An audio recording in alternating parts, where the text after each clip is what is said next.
जैसे जैसे बिहार विधानसभा चुनाव 2025 का समय नजदीक आ रहा है, राज्य की राजनीति में नई हलचलें शुरू हो गई हैं।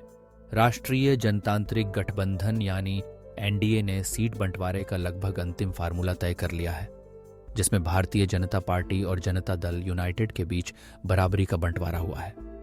इस बार जेडीयू 102 से 103 सीटों पर चुनाव लड़ेगी, जबकि बीजेपी को 101 से 102 सीटें मिलेंगी।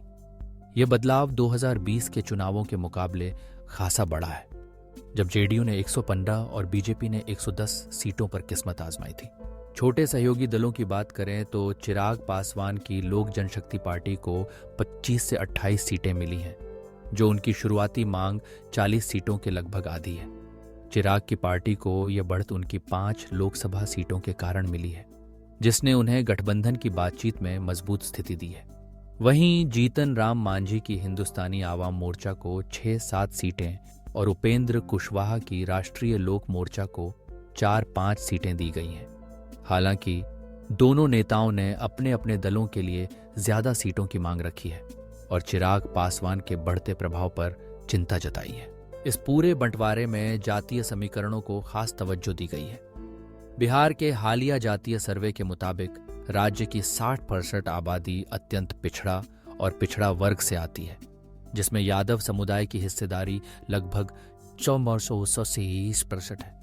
ऐसे में हर सीट पर उम्मीदवार चयन में जाति संतुलन का ध्यान रखा गया है, जिससे सामाजिक संतुलन बना रहे और चुनावी जीत की संभावनाएं बढ़े। बीजेपी ने अपने मजबूत प्रदर्शन के बावजूद बराबरी के बंटवारे पर सहमति जताई है।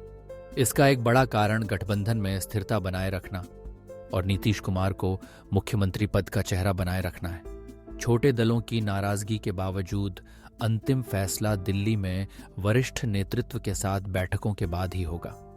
चुनाव आयोग सितंबर में चुनावी कार्यक्रम घोषित करेगा और अंतिम मतदाता सूची 25 सितंबर तक प्रकाशित की जाएगी। इस तरह बिहार की राजनीति एक बार फिर बदलाव के दौर में है, जिसमें गठबंधन की रणनीति और जातीय गणित सबसे अहम भूमिका निभाने वाले हैं।